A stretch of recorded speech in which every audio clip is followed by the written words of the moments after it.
안녕하세요. 일과 사람, 그리고 미래의 직업까지 직업에 대한 다양한 이야기를 전해드리는 잡학사전 진행의 정혜윤입니다. 오늘은 전승연, 유예빈 아나운서와 함께합니다. 안녕하세요. 안녕하세요. 네, 새로운 기술이 쏟아지고 산업의 판도가 뒤바뀔 때마다 설렘보다는 막막함이 앞서기도 합니다. 나는 계속 잘 해낼 수 있을까? 이런 고민이 깊어지는 요즘인데요. 하지만 변화는 곧 새로운 기회의 다른 이름이기도 합니다. 오늘 우리 사회의 일터가 보내는 시그널은 무엇인지, 그리고 우리는 어떤 내일을 준비해야 할지 오늘도 저희 잡학사전과 함께 알아보도록 하겠습니다. 먼저 주요 고용 뉴스 요약해드리는 잡뉴스 헤드라인 시간입니다. 첫 번째 소식입니다. 정부가 쉬었음 청년을 줄이기 위한 청년 고용 특단 대책으로 최대 1조 원을 투입하는 방안을 검토 중인 것으로 파악됐습니다. 이는 올해 청년 고용 예산의 절반에 달하는 규모로 고용 절벽에 내몰린 청년 현실을 국가적 위기로 인식한 결과입니다. 현재 70만 명을 넘어선 쉬없음 인구를 줄이기 위해 정부는 우선 공공부문 인턴과 일 경험 지원을 대폭 확대합니다. 경력 위주의 채용 시장에서 기회조차 얻지 못하는 청년들에게 실질적인 취업 징검다리를 놓아주겠다는 취지입니다. 특히 취업 경험이 없어도 지원을 받을 수 있도록 국민 취업 지원 제도에 대해 개편하고 사각지대에 놓인 청년들을 직접 발굴해 심리 회복까지 돕는 방안도 추진됩니다. 단순히 현금을 지급하기보다는 사회 진입의 토대를 닦는 데 초점을 맞췄는데요. 이번 대책은 이른바 벚꽃 추경을 통해 추진될 전망입니다. 다음 뉴스입니다. 생산성 향상을 위해 도입된 산업용 로봇이 오히려 노동자들에게 심각한 일자리 불안을 안겨주는 등 노동 인권에 부정적인 영향을 미치고 있다는 조사 결과가 나왔습니다. 국가인권위원회가 공개한 실태 조사 보고서에 따르면 산업용 로봇과 함께 일하는 노동자의 약 90%가 고용 불안을 겪는 것으로 나타났습니다. 특히 응답자의 62%는 이미 로봇 공정을 직접 경험하고 있었으며 대다수가 노동자의 자동화로 인해 일자리가 줄거나 다른 일로 바뀔 수 있다는 불안을 느낀다고 답변했습니다. 이에 더해 로봇은 심리적 불안뿐 아니라 육체적 안전도 위협하고 있다는 의견도 함께 나왔습니다. 노동자 88%가 로봇과 가까이서 일할 때 충돌이나 끼임 위험을 느낀다고 답변했으며 실제 위험을 경험한 비율도 60%를 웃돌았습니다. 소음과 진동으로 인한 근골격계 질환 호소 역시 84%에 달해 대책 마련이 시급한 것으로 조사됐습니다. 연구팀은 로봇 도입이 새로운 형태의 노동 인권 침해를 야기할 수 있다고 지적했습니다. 이에 따라 로봇 공정의 특성을 반영한 안전기준 정비와 함께 노동자를 위한 직무 전환 교육이 병행되어야 한다고 제언했습니다. 다음 소식입니다. 서비스 산업이 우리 경제의 핵심 산업이 되었지만 이에 걸맞은 종합적인 지원 체계는 여전히 부족하다는 지적이 나오고 있습니다.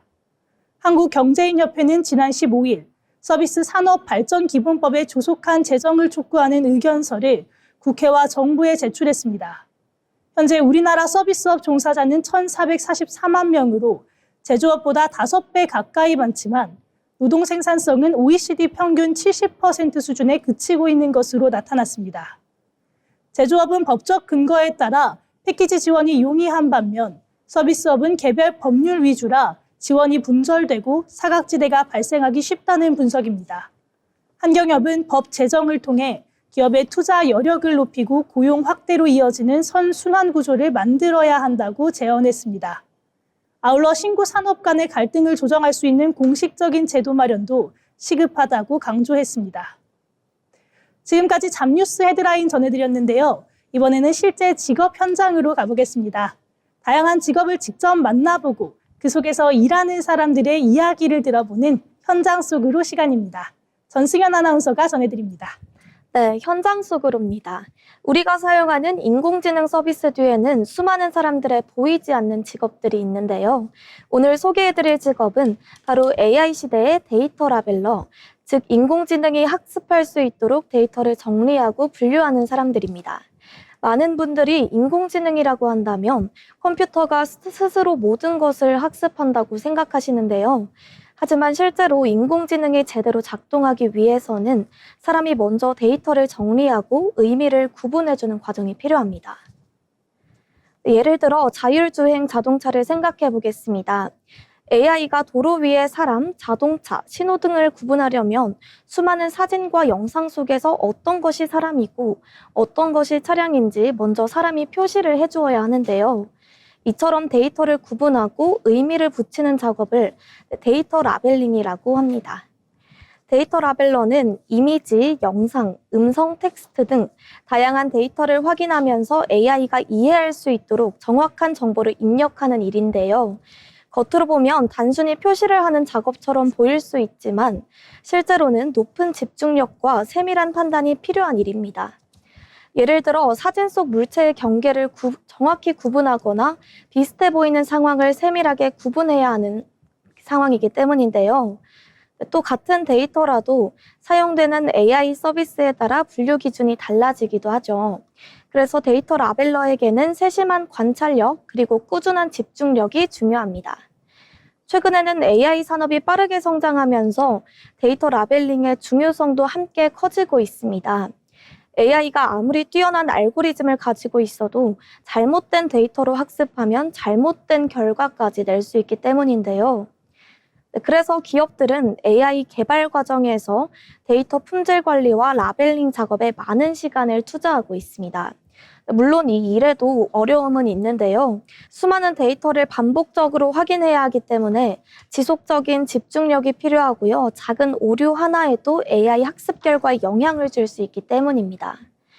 그래서 최근에는 작업 정확도를 높이기 위한 교육과 품질 검수 시스템도 함께 운영되고 있는데요. AI 시대가 빠르게 다가오면서 많은 직업이 변화하고 있습니다. 하지만 기술이 아무리 발전해도 그 기술을 이해하고 올바른 방향으로 활용하도록 돕는 역할은 여전히 사람의 몫입니다. 보이지 않는 자리에서 인공지능이 더 정확하게 세상을 이해할 수 있도록 데이터를 정리하는 사람들, 오늘의 현장 속으로는 AI 기술의 뒤에서 조용히 미래를 준비하고 있는 데이터 라벨러의 이야기였습니다. 지금까지 현장 속으로 전해드렸습니다. 네, 기술은 갈수록 스마트해지지만 그 방향을 결정하는 것은 결국 사람의 세밀한 관찰력과 판단이라는 것 같은데요. 이 인공지능 시대에도 여전히 사람의 손길이 가장 중요한 핵심이라는 사실이 가장 인상적이었던 데이터 라벨러와 함께 만나봤습니다. 그럼 다음은 지금 바로 활용할 수 있는 실질적인 취업 정보를 전해드리는 오늘의 잡정보 시간입니다. 유혜빈 아나운서 전해주시죠. 네, 요즘 취업 준비를 하다 보면 분명 신입을 뽑는 자리지만 경력 있는 신입을 원하는 곳이 많아지고 있는데요. 그래서 취준생들 사이에서 꾸준히 관심을 받고 있는 채용 형태가 있습니다. 바로 체험형 인턴인데요. 체험형 인턴이란 일정 기간 실제 회사나 기관에서 근무하면서 직무 경험을 쌓을 수 있는 프로그램입니다. 특히 공공기관이나 기업에서 상반기와 하반기에 꾸준히 채용 공고가 올라오기 때문에 취업 준비를 하는 분들에게는 경력을 만들 수 있는 좋은 기회가 되기도 합니다. 그래서 오늘은 고용24를 활용해 체험형 인턴 채용 공고를 찾는 방법과 또 지원할 때 알아두면 좋은 팁까지 알아보겠습니다. 먼저 고용24 홈페이지에 접속해 봤는데요. 첫 화면에서 일자리 찾기 메뉴를 누른 뒤 상세 검색으로 들어가시면 다양한 조건을 설정할 수 있습니다. 여기서 가장 먼저 확인할 부분이 바로 고용 형태인데요. 고용 형태 항목에서 인턴 또는 체험형 인턴을 선택하면 현재 등록된 인턴 채용 공고만 따로 확인할 수 있고요. 여기에 지역 조건까지 함께 설정하면 내가 실제로 출퇴근 가능한 지역의 공고만 따로 확인할 수 있습니다. 그럼 최근에 실제로 올라온 공고를 살펴보겠습니다. 먼저 풀무원에서 R&D 체험형 인턴을 채용합니다. 지원 마감은 25일 수요일이고요. 원재료나 인증 등 식품 법규에 관한 업무를 다룬다고 합니다. 다음으로는 용인도시공사에서 제1회 청년 인턴을 구인합니다. 경영 회계 사무 업무를 모집하고요. 지원 마감일은 3월 26일 목요일입니다. 마지막으로 체험형 인턴 채용 공고를 볼 때 꼭 확인해야 할 포인트들이 있습니다. 먼저 근무 기간과 업무 내용입니다. 체험형 인턴은 보통 3개월에서 6개월 정도 근무하는 경우가 많은데요. 여기서 실제 직무에 경험을 할 수 있는 인턴과 또 단순 행정보조의 형태로 인턴이 나뉘기도 합니다. 따라서 지원 시에는 내 경력에 필요한 업무인지 잘 확인해 보셔야겠습니다. 또 하나 중요한 것은 지원서 작성법입니다. 체험형 인턴은 화려한 스펙보다는 성실함과 배우려는 태도를 중요하게 보는 경우가 많은데요. 지원 동기를 작성할 때는 직무를 배우고 경험하고 싶다는 의지를 구체적으로 표현하면 좋겠고요. 또 관련 경험이 있다면 함께 연결해서 작성하시는 것도 좋겠습니다. 이렇게 체험형 인턴은 실무 경험을 쌓을 수 있는 좋은 기회가 될 수 있습니다. 방금 보신 것처럼 고용24를 활용하면 다양한 인턴 채용 정보를 한눈에 확인할 수 있으니까요. 취업 준비 중이시라면 꼭 활용해 보시면 좋겠습니다. 지금까지 오늘의 잡정보였습니다. 네, 심리백에도 실무 경험을 요구하고 있는 요즘이죠. 이 체험형 인턴이 현실적인 돌파구가 될 수 있을 것 같은데요. 오늘 전해드린 정보를 활용해서 실제 직무 역량을 쌓아보시는 기회가 되셨으면 좋겠습니다. 네, 다음은 세상에 우리가 아직 잘 알지 못하는 다양한 직업들을 소개해보는 시간입니다. 새롭게 떠오르는 직업과 앞으로 주목해야 할 미래 직종을 살펴보는 시간, 직업의 세계 김가은 아나운서가 전해드립니다. 생소한 직업, 미래 유망 직종 등을 탐구하는 시간, 직업의 세계입니다.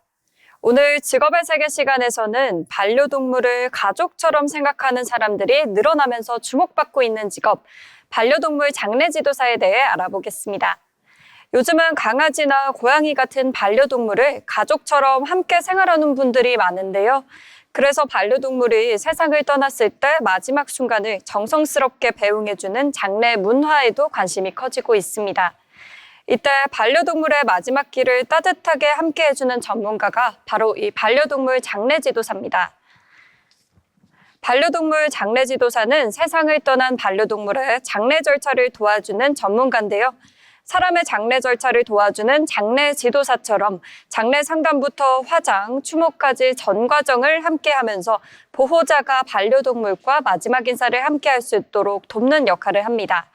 반려동물 장례는 단순히 장례 절차만 진행하는 게 아니라 보호자의 슬픔을 이해하고 또 위로하는 과정이기도 합니다. 그래서 반려동물 장례지도사는 동물을 사랑하는 마음과 보호자의 마음에 공감할 수 있는 따뜻한 태도가 중요하겠습니다. 그렇다면 반려동물 장례지도사는 구체적으로 어떤 일을 할까요? 반려동물 장례지도사가 하는 일은 크게 세 가지로 나눠볼 수 있습니다. 처음은 장례 상담과 장례 절차 안내입니다. 반려동물이 세상을 떠났을 때 보호자와 상담을 통해 장례 방법과 절차를 안내하는데요. 다음은 장례 준비와 진행을 하게 됩니다.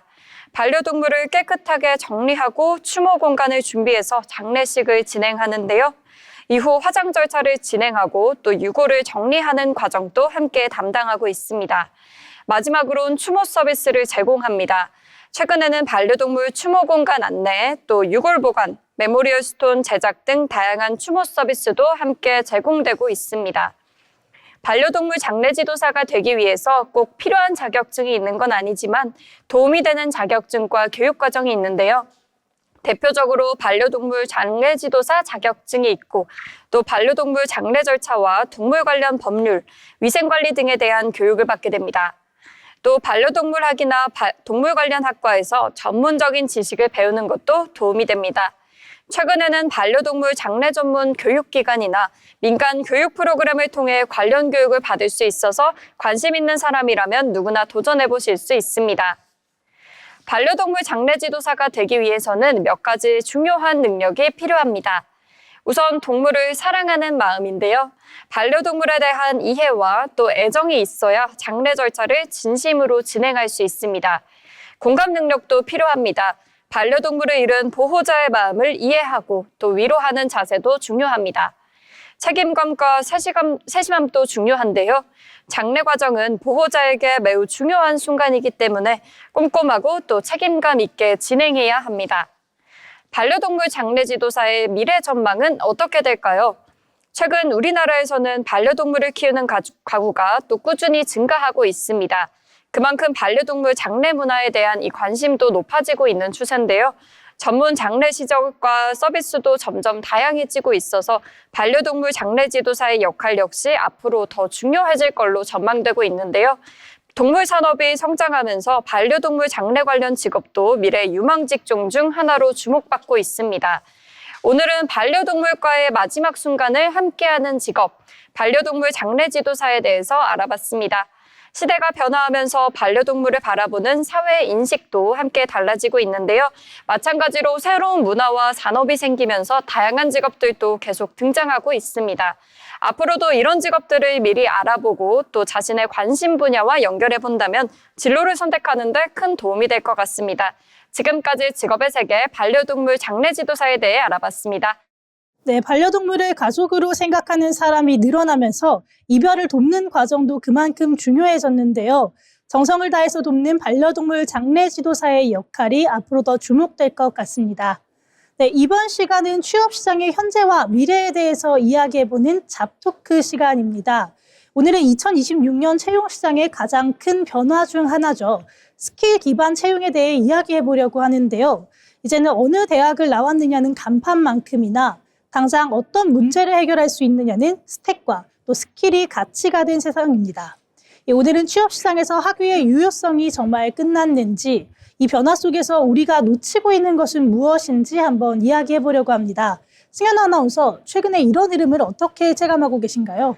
저는 학위가 이제 어떻게 보면 유통기한이 끝났다 이렇게 생각을 하는데요. 예전에는 대학 간판이 30년 직장 생활을 보증하는 그런 보증 수표였다면 지금은 입사 후에 1년만 지나도 그 가치가 희미해지거든요. 특히 IT나 크리에이티브 분야에서는 4년 동안 배운 이론보다 지금 6개월 동안 어떤 프로젝트에서 어떤 마이크로 스킬을 익혔는지가 훨씬 중요하게 평가받는데요. 기업 입장에서도 당장 현장에 투입할 수 있는 인력이 필요하니까요. 결국 학위라는 큰 타이틀보다는 실무에서 바로 쓰일 수 있는 스킬이 실질적인 경쟁력이 되었다라고 생각합니다. 네, 맞습니다. 아무래도 요즘에는 실무 능력을 굉장히 중요하게 보는 것 같은데요. 그럼 예빈 아나운서는 어떻게 생각하세요? 네, 저는 승현 아나운서 말씀대로 실무 능력이 중요해진 거는 사실이지만 또 그렇다고 이제 학위가 중요한 시대는 완전히 끝났다. 이렇게 말하기에는 아직까지는 조금 조심스럽습니다. 학위는 단순히 지식을 습득하는 과정이 아니라 하나의 문제를 깊이 파고들어서 또 여기에서 해결해 나가는 그런 끈기와 또 체계적인 사고방식을 훈련하는 과정이라고 생각을 하는데요. 특히 마이크로 스킬은 이렇게 빠르게 변화하는 트렌드에 대응하기는 물론 좋지만 기초가 탄탄하지 않으면 금방 무너질 가능성이 있다고 생각을 합니다. 그래서 또 유통기한이 짧은 기술들만 쫓다 보면 결국은 소모품처럼 쓰다가 버려지는 이런 구직자들이 많아질까 봐 또 걱정되는 부분도 있고요. 네, 정말 두 분 의견이 모두 맞는 말씀 같은데요. 승현 아나운서는 실무 적합성, 또 효율성에 대해서 이야기를 해주셨고, 또 우리 예빈 아나운서는 기초가 탄탄해야 한다, 또 지속 가능성을 강조를 해주셨습니다. 사실 이 문제의 핵심은 학위가 보증하던 전문성이 이제는 다양한 스킬들로 쪼개져서 실무에서 활용되고 있다라는 점이 아닐까 싶은데요. 그렇다면 우리가 가진 이 기술들을 또 어떻게 증명하고 또 이것을 통해서 거래를 할 수가 있을까요? 이 과거에는 졸업장이 그 역할을 했던 것 같은데 지금은 무엇이 대신하고 있다고 보시나요? 이제는 결과물 자체가 그 증명이라고 생각하는데요. 포트폴리오나 실시간으로 업데이트되는 온디바이스 스킬, 그런 인증 시스템 같은 것들이죠. 2026년의 채용 시장은 말로 하는 증명이 아니라 보여주는 시대잖아요. 내가 파이썬을 할 줄 안다 이렇게 말만 하는 것이 아니라 실제로 구현한 코드의 효율성을 데이터로 증명하는 시기인데요. 이렇게 기술이 수치화되고 가시화되면서 개인은 자신의 능력을 더 객관적인 가격으로 시장에 내놓을 수 있다 이렇게 생각하는데 최근에는 이거를 스킬의 자산화라고 하더라고요. 스킬의 자산화 맞습니다. 네. 최근 채용 공고를 보다 보면 포트폴리오 제출이 필수인 곳이 정말 많더라고요. 이거에 대해서 예빈 아나운서는 또 어떻게 생각하시나요? 네, 저는 오히려 이런 부분이 조금은 걱정스럽기도 합니다. 모든 스킬을 수치화하고 이렇게 결과물로만 본다면 측정하기 어려운 인간적인 역량이나 협업 능력, 또 가치관 같은 이런 철학적인 통찰은 저평가될 수밖에 없을 걸로 보이거든요. 그렇다면 기술을 증명할 수 있는 사람들에게는 기회의 장이 되기도 하지만 변화의 속도를 따라가지 못하거나 디지털 증명 수단에 아직은 익숙하지 않은 계층들은 철저히 소외될 것 같다 이런 걱정이 됩니다. 결국 스킬 중심의 채용이 또 다른 형태의 계급을 만든 건 아닐까 싶은데요. 간판 대신 스택이라는 새로운 장벽이 생기는 거죠. 맞습니다. 또 예빈 아나운서가 짚어주신 이 소외의 문제가 정말 중요한 부분이 아닐까 싶은데요. 기술력을 증명하고 또 채용하는 과정에서 정보 격차가 발생하고 인간이 소외되는 것이 발생한다면 또 이것은 스킬 기반 경제가 채용이 또 해결해야 되는 문제 같습니다. 승현 아나운서는 이런 소외 문제를 좀 해결할 수 있는 방법이 있다고 생각하시나요? 네, 물론 장벽이 생길 수는 있습니다. 하지만 과거의 학위 중심 사회보다는 훨씬 역동적이고 공정하다고 보는데요. 네, 학벌은 한번 정해지면 뒤집기가 어렵지만 스킬은 본인의 능력에 따라 언제든지 리스킬링이나 업스킬링이 가능하니까요. 네, 2026년에는 AI 기반의 학습 플랫폼들이 개인의 적성과 시장의 수요를 매칭해주는 시스템이 잘 갖춰져 있다라고 생각하는데요. 누구나 의지만 있다면 짧은 시간 안에 새로운 화폐를 발행할 수 있는 그런 환경이 된 거죠. 소외는 기술의 문제가 아니라 그 기술에 접근하는 교육 시스템의 혁신 속도 문제라고 생각합니다. 승현 아나운서의 낙관적인 시선도 물론 일리가 있지만 저는 교육 시스템의 혁신이 개인의 피로도를 완전히 해결해주지는 못할 거라고 생각이 듭니다.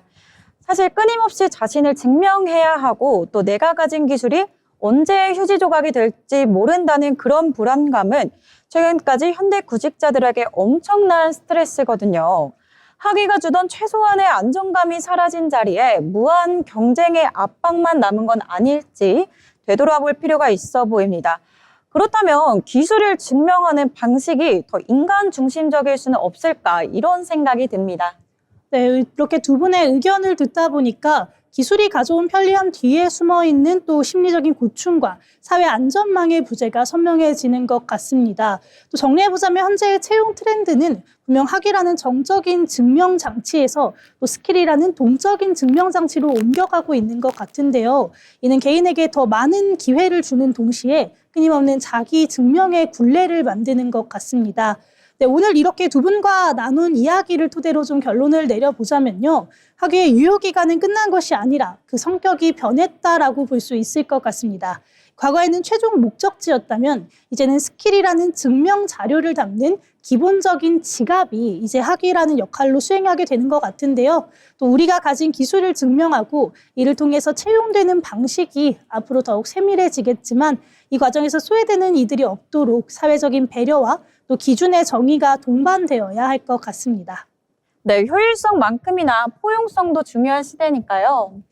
네, 결국 변화를 어떻게 활용하느냐가 우리에게 남겨진 과제라고 생각합니다. 네, 오늘 두 분 이렇게 깊이 있는 의견 나눠주셔서 감사합니다. 기술이 발달할수록 우리 사회가 생각해봐야 되는 문제도 다양해지는 것 같은데요. 오늘의 잡토크, 학위보다 능력, 스킬 중심 채용이 가져올 기회와 소외에 대한 이야기는 여기까지 나눠보도록 하겠습니다.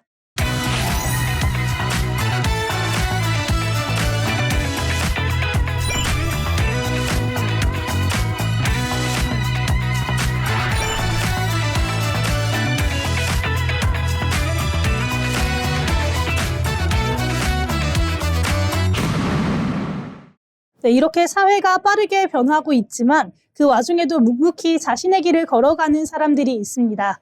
평범하지만 특별한 일하는 사람의 인생 이야기, 자빈 스토리를 기다인 아나운서가 전해드립니다. 평범하지만 특별한 일하는 사람의 인생 이야기, 자빈 스토리 인물 로그 시간입니다. 오늘 소개해드린 인물은요, 나이와 경력의 한계를 넘어 새로운 도전을 이어가고 있는 사람, 김미경 MKYU 대표입니다. 많은 분들이 김미경 대표를 강연가로 알고 계실 텐데요. 그는 오랜 시간 자기개발 강연을 통해 많은 사람들에게 동기와 용기를 전해온 인물입니다. 그러나 김미경 대표의 진짜 이야기는 여기서 끝나지 않습니다. 김미경 대표는 50대에 들어서면서 또 한 번의 새로운 도전에 도전했습니다. 바로 온라인 교육 플랫폼 MKYU, 즉 김미경 유니버시티를 설립한 건데요. 디지털 기술이 빠르게 발전하면서 사회는 빠르게 변화하고 있습니다. 특히 코로나19 이후 온라인 교육과 디지털 역량의 중요성이 크게 강조되면서 많은 사람들이 새로운 기술을 배우고 커리어를 다시 설계해야 하는 상황을 맞닥뜨렸습니다. 김미경 대표는 이러한 변화를 누구보다 빠르게 읽었는데요. 그리고 나이가 들어도 계속 배우고 성장할 수 있다는 메시지를 전하기 위해 MKYU라는 교육 플랫폼을 만들었습니다. MKYU는 단순한 온라인 강의 플랫폼이 아닌데요. 디지털 기술, 콘텐츠 제작, 자기개발, 경제 지식 등 다양한 분야의 강의를 제공하며 많은 사람들이 새로운 능력을 배우고 각자의 커리어를 확장할 수 있도록 돕고 있습니다. 특히 MKYU의 특징은 평생학습과 커리어 전환이라는 개념을 강조한다는 점인데요. 과거에는 한 직장에서 평생 일하는 것이 일반적인 삶의 방식이었다면 지금은 여러 번 직업을 바꾸거나 새로운 분야에 도전하는 것이 점점 더 자연스러운 시대가 됐습니다. 김미경 대표는 이러한 변화 속에서 배움은 특정 시기에 끝나는 것이 아니라 평생 이어지는 과정이라고 강조합니다. 그리고 누구나 새로운 기술을 배우고 자신의 가능성을 확장할 수 있다고 말하는데요. 실제로 MKYU에는 20대부터 60대까지 다양한 연령대의 사람들이 참여하고 있습니다. 이들은 새로운 직업을 준비하기도 하고요. 창업을 시도하기도 하며 디지털 시대에 필요한 역량을 키우기 위해 공부를 이어가고 있습니다. 김미경 대표의 도전은 단순히 한 개인의 성공 이야기라기보다는 빠르게 변화하는 시대 속에서 우리가 어떤 방식으로 일하고 배워야 하는지를 보여주는 사례라고 할 수 있습니다. 특히 오늘날 경제 환경에서는 새로운 기술과 지식을 배우는 능력이 매우 중요한 경쟁력이 되고 있습니다.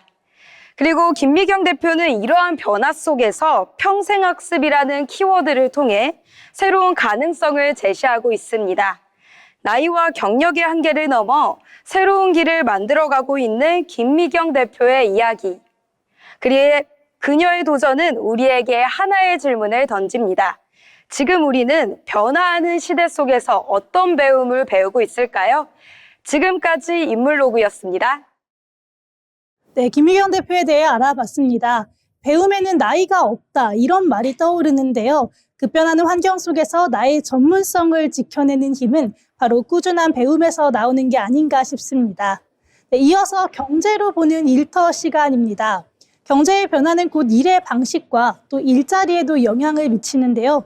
이번 시간에는 경제 흐름을 통해 산업과 일터의 변화를 함께 들여다보겠습니다. 조승희 아나운서가 전해드립니다.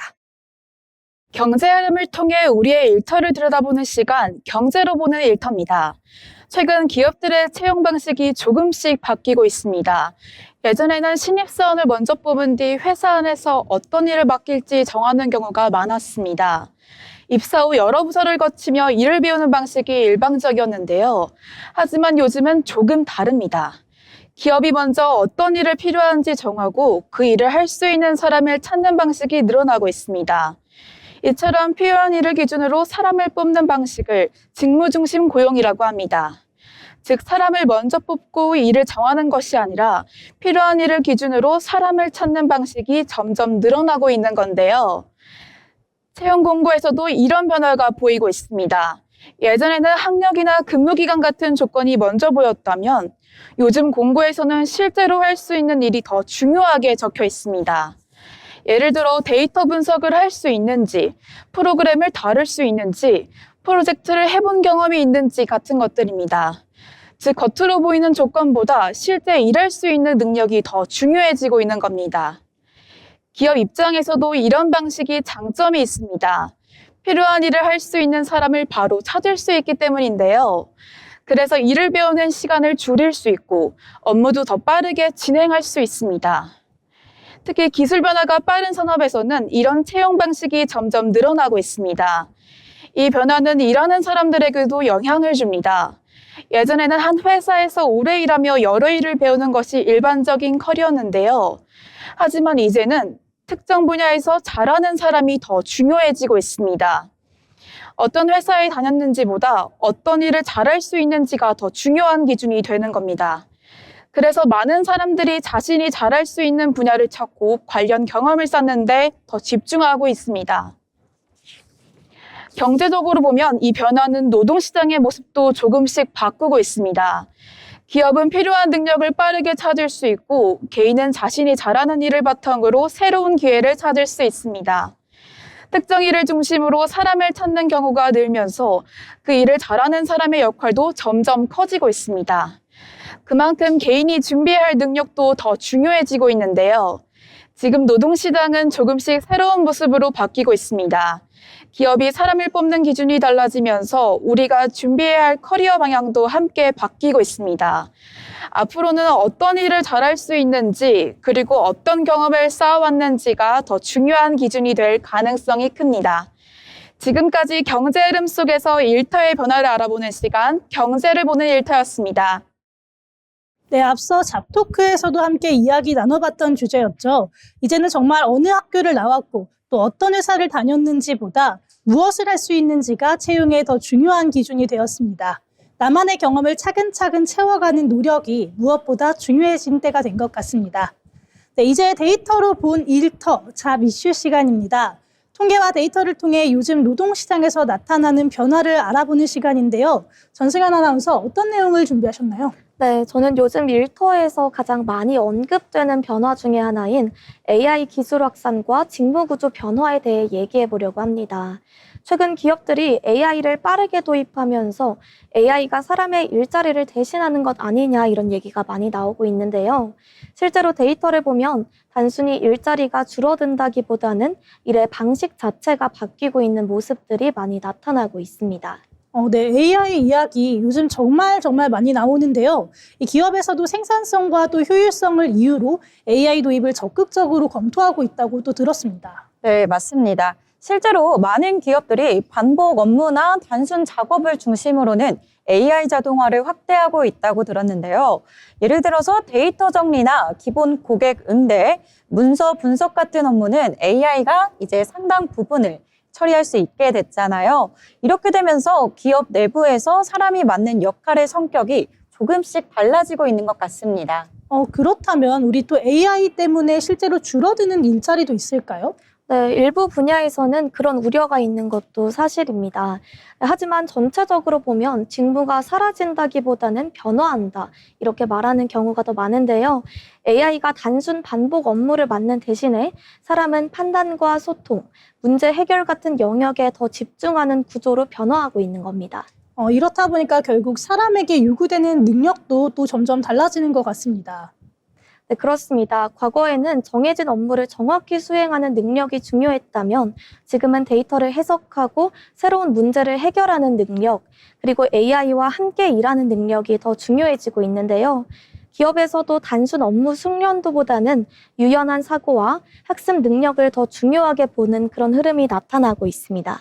그럼 앞으로 좀 취업을 준비하시는 분들도 전략을 다르게 만들어야 되지 않을까 싶은데요. 예빈 아나운서는 어떻게 생각하세요? 그렇죠. 단순히 이제 특정 기술을 하나를 배우는 것보다는 기술 변화에 맞춰서 좀 더 지속적으로 배우고 또 적응할 수 있는 그런 역량이 더 중요해지는 것 같습니다. 특히 AI 활용 능력이나 데이터 분석 능력 같은 부분이 이제는 새로운 경쟁력이 돼가는 것 같습니다. 결국 AI 시대에는 이 사람의 역할이 완전히 사라지는 게 아니라 바뀌는 거다 이렇게 볼 수 있을 것 같아요. 네, 그렇습니다. AI는 많은 일을 빠르게 처리할 수 있지만 새로운 아이디어를 만들고 상황을 판단하는 일들은 여전히 사람에게서 나오기 때문인데요. 그래서 앞으로의 일터에서는 사람과 기술이 함께 일하는 구조가 더 일반적인 모습이 될 가능성이 크겠습니다. 그렇다면 이제는 일자리 숫자만 보는 게 아니라 어떤 일의 형태가 늘어나고 있는지도 중요하게 봐야겠네요. 네, 맞습니다. 이 지금까지의 변화는 단순히 일자리가 늘고 줄고의 문제가 아닌 것 같은데요.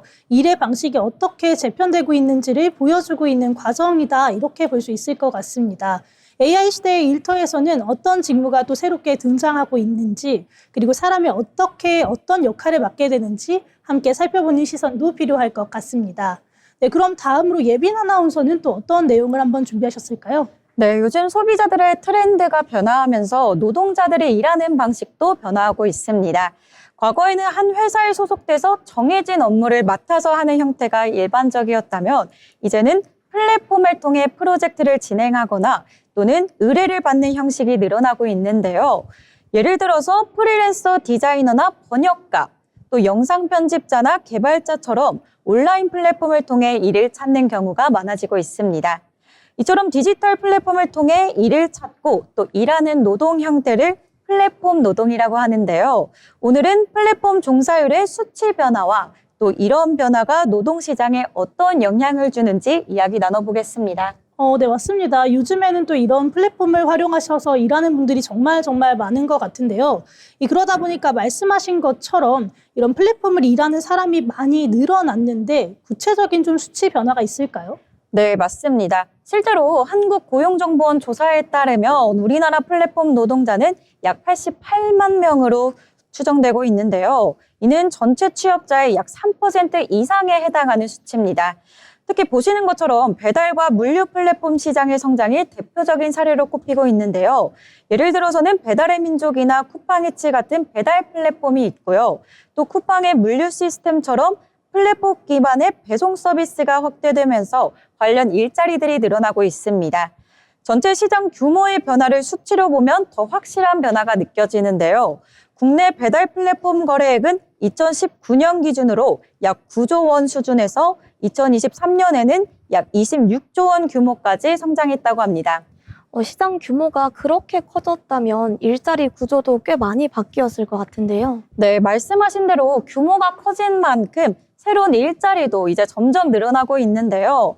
현재 플랫폼 노동에서 가장 많이 보이는 직종을 살펴보면 크게 세 가지 유형으로 나눌 수 있습니다. 먼저 첫 번째로 서비스 플랫폼 업무가 있습니다. 배달 라이더나 대리운전 기사, 또 차량 호출 서비스 기사처럼 플랫폼을 통해 생활 서비스를 제공하는 직업입니다. 두 번째로는 디지털 프리랜서 업무가 있습니다. 디자이너나 번역가, 또 영상 편집자, 개발자처럼 온라인 플랫폼에서 창작 프로젝트 일을 하는 직종입니다. 마지막으로는 콘텐츠 업무가 있습니다. 유튜버나 온라인 강사처럼 플랫폼을 통해 콘텐츠를 제작하고 또 거기서 수익을 얻는 형태입니다. 이렇게 플랫폼 노동은 이제 서비스를 넘어 전문적인 직무까지 확장되는 흐름을 보이고 있습니다. 이렇게 플랫폼을 통해서 일하는 사람들이 늘어나게 되면 분명히 새로운 기회도 많이 생길 것 같습니다. 그럼 노동자 입장에서는 어떤 점들을 조금 주목을 해야 될까요? 네, 굉장히 중요한 포인트인데요. 플랫폼 노동은 시간을 비교적 자유롭게 활용할 수 있고요. 또 여러 가지 일을 선택할 수 있다는 장점이 있지만 한편으로는 일반적인 직장과는 조금 다른 구조라는 점도 함께 이해하셔야겠습니다. 예를 들어서 많은 플랫폼 노동자는 개인 사업자 형태로 일하는 경우가 많기 때문에 고용보험이나 퇴직금 같은 고용 안전망의 보호를 받기 어려운 부분도 있습니다. 또 플랫폼 수수료나 구조 또 알고리즘 정책 변화에 따라 수입이 달라질 수 있다는 점도 고려하셔야겠습니다. 그래서 전문가들은 플랫폼 노동이 늘어나는 만큼 또 노동제도 역시 새롭게 정비될 필요가 있다고 보고 있습니다. 네, 말씀 듣고 보니 일하는 방식이 다양해지는 만큼 노동 환경에 대한 고민도 함께 필요할 것 같습니다. 네, 맞습니다. 플랫폼 노동의 확대는 기술의 변화와 또 그에 따른 노동시장 변화가 동시에 나타나고 있다고 볼 수 있는데요. 플랫폼 노동 증가라는 흐름을 통해 앞으로 노동시장이 어떤 변화로 움직일지 계속해서 살펴봐야겠습니다. 네, 오늘 이렇게 데이터로 본 일터에서는 AI 기술 확산과 직무 구조 변화, 또 플랫폼 노동자 증가 같은 일자리 형태의 변화에 대해서 함께 살펴봤습니다. 빠르게 변하는 시대 속에서 일자리의 모습이 계속해서 달라지고 있는데요. 앞으로도 데이터 속에 담긴 다양한 일자리의 변화를 지켜보시면 좋을 것 같습니다.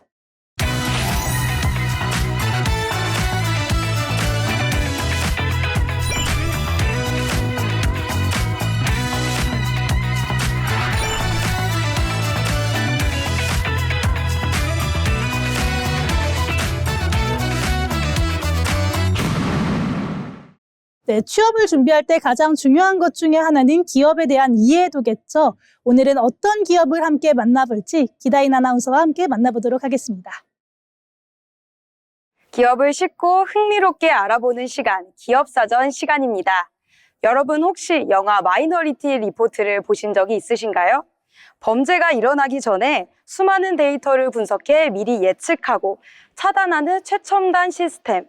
그저 할리우드 영화 속 상상인 줄만 알았던 이 기술을 현실로 구현해낸 기업이 있습니다.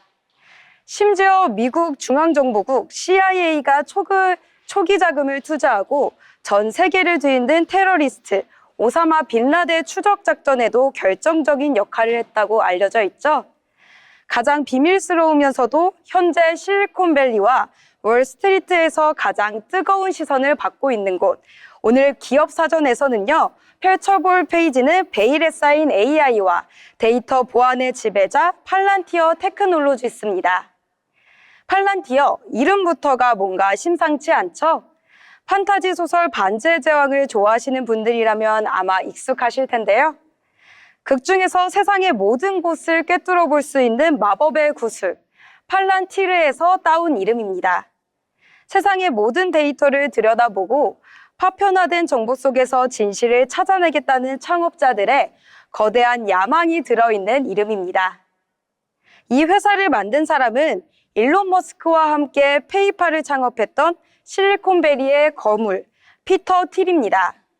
그는 2001년 9.11 테러를 지켜본 뒤 테러리스트의 공격을 막기 위해서는 각 기관에 흩어져 있는 정보들을 하나로 모아 분석하는 강력한 시스템이 필요하다는 확신을 가졌습니다.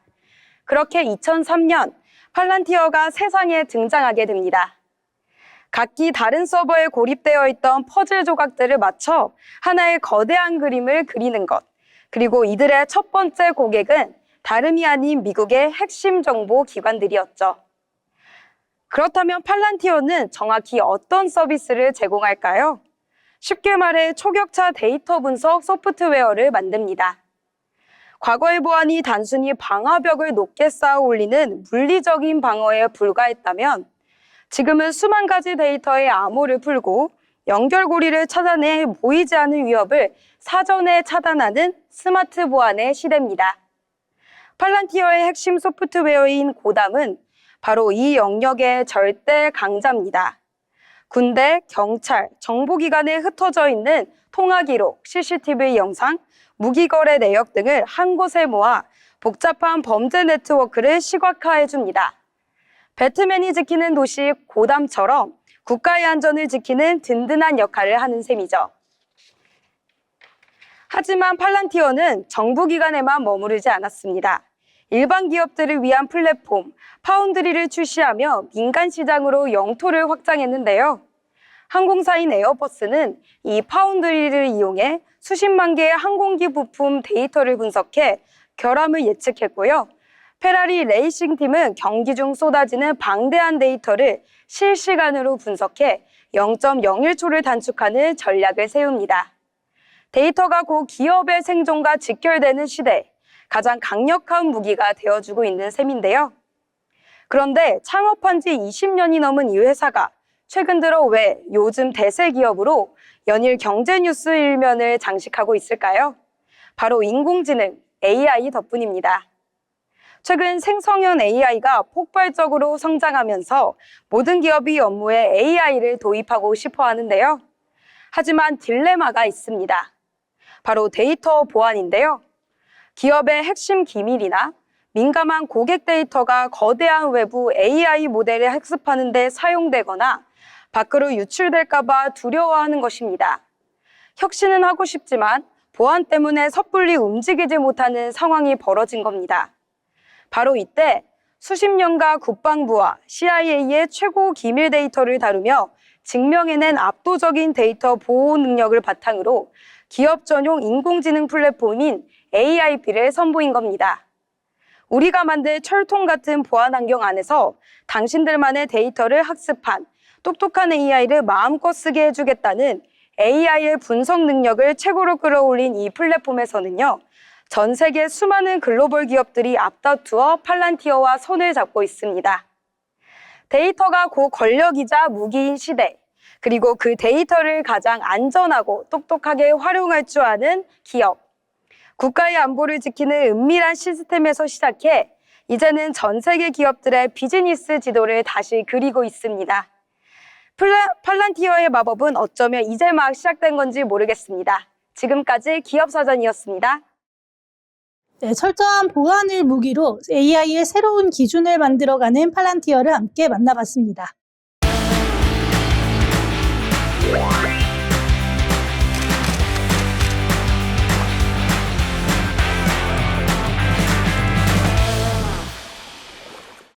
네, 이번 시간은 전국의 축제, 맛집, 핫플을 알아보는 어디 갈까 시간입니다. 오늘은 어디로 떠나볼지 최한솔 아나운서와 함께 만나보도록 하겠습니다.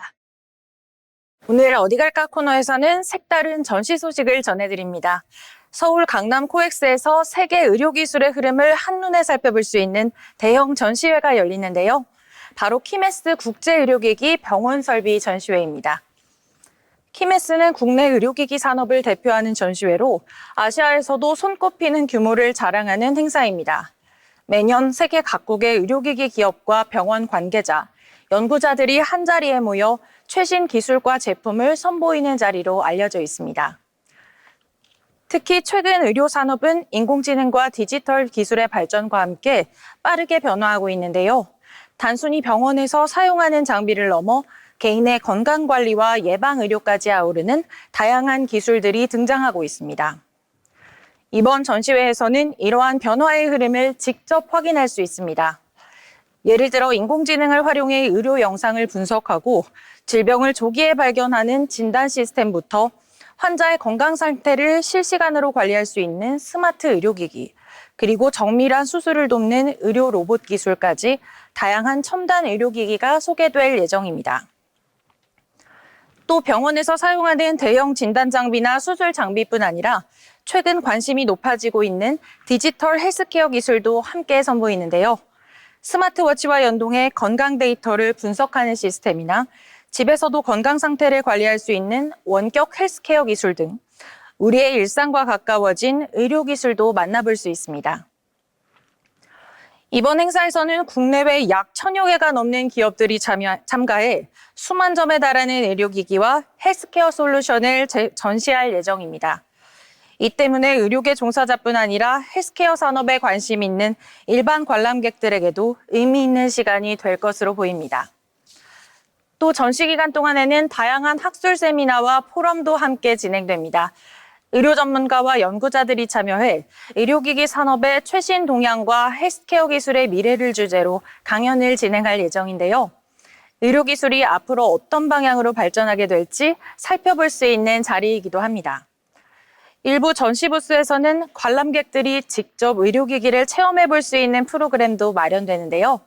평소 병원에서만 볼 수 있었던 장비들을 가까이에서 살펴보고 첨단 헬스케어 기술을 직접 경험해 볼 수 있다는 점도 이번 전시회의 또 다른 매력입니다. 키메스 국제의료기기 병원 설비 전시회는 서울 강남 코엑스 전시장 ABCD홀 전관에서 열리며 3월 20일부터 23일까지 나흘 동안 진행됩니다. 관람 시간은 오전 10시부터 오후 6시까지이며 마지막 날인 23일에는 오후 5시까지 운영될 예정입니다. 세계 의료기술의 최신 흐름을 한자리에서 만나볼 수 있는 이번 전시회. 의료산업의 현재와 미래를 동시에 살펴볼 수 있는 특별한 기회가 될 것으로 보이는데요. 건강과 헬스케어 기술에 관심 있는 분들이라면 키메스 국제의료기기 병원 설비 전시회에 방문해 보시는 것도 좋겠습니다. 지금까지 어디 갈까 전해드렸습니다. 네, 키메스 전시회에 함께 알아봤습니다. 마지막으로 이번 시간은 알아두면 도움이 되는 생활 정보를 전해드리는 알쓸정 시간입니다. 조승희 아나운서가 준비했습니다.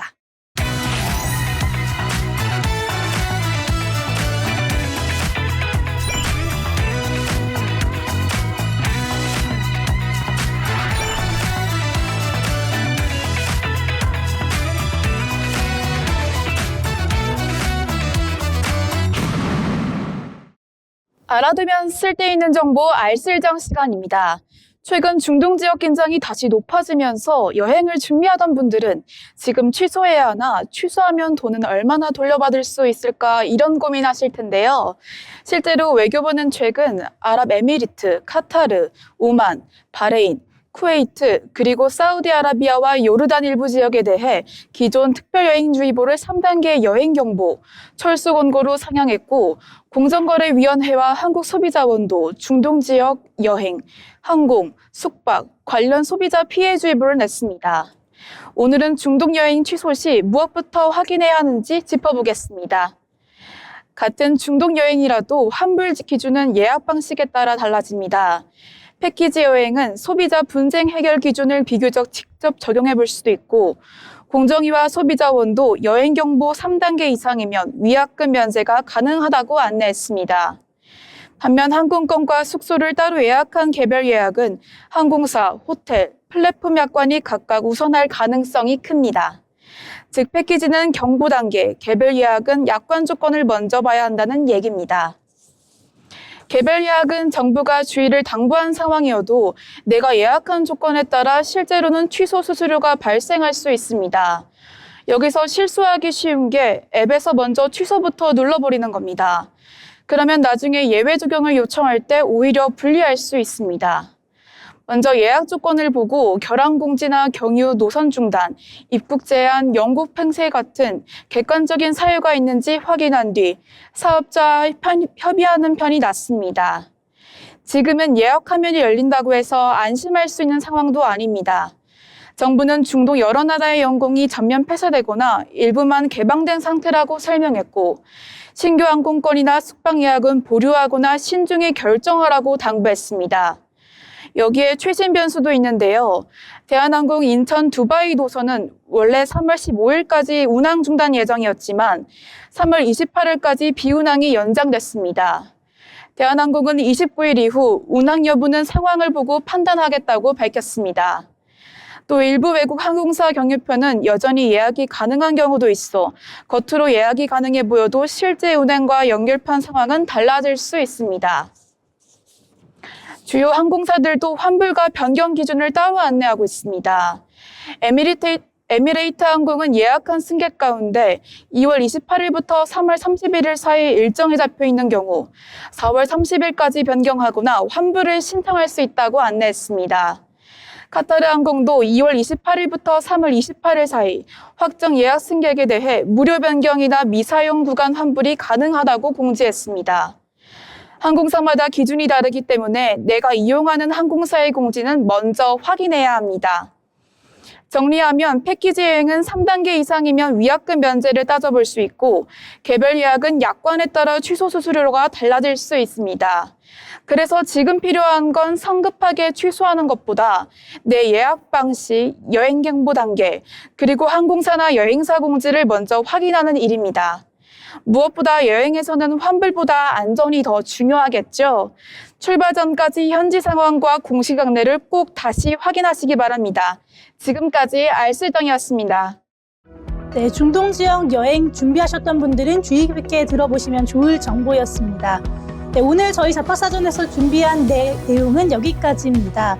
세상이 발빠르게 바뀌고 있는데요. 자파사전에서 다양한 이야기 전해드릴 테니까요. 저희와 함께 미래를 빠르게 대응해 보시면 좋을 것 같습니다. 오늘도 시청해주신 여러분 고맙습니다.